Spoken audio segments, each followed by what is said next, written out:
Nous allons vous présenter le TP sur le thème du son, sur l'isolation phonique.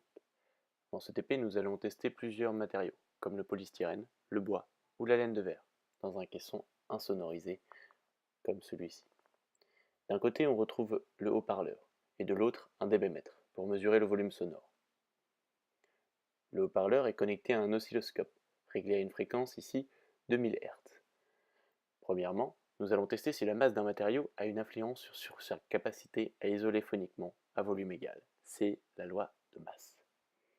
Pour cela, nous devons déterminer la masse des différents matériaux, ainsi que leur indice d'affaiblissement acoustique. Cette valeur est obtenue grâce à cette formule. Avec elle prime le niveau d'intensité sonore de l'air, et elle, l'intensité sonore mesurée avec le matériau.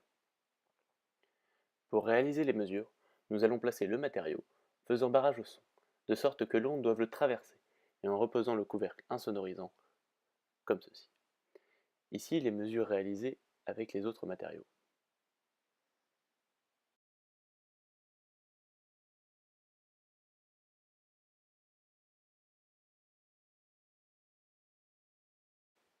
Grâce aux mesures obtenues, on est en capacité d'affirmer qu'un matériau plus lourd isole mieux.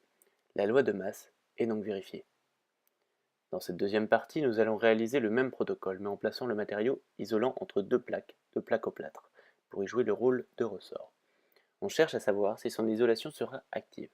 On place alors de même le matériau entre les deux plaques, en faisant varier le nombre de couches, pour que l'épaisseur soit équivalente. Ici, avec le bois, 3 couches sont nécessaires pour que son épaisseur soit équivalente au matériau précédent.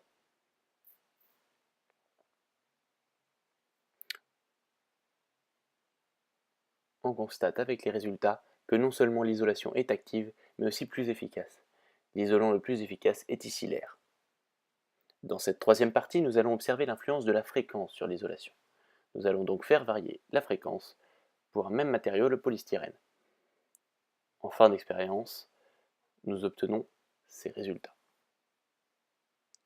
On constate que les hautes fréquences sont plus absorbées que les basses fréquences. Le niveau d'intensité sonore dépend donc de la masse du matériau, de son placement dans le mur et de la fréquence du son.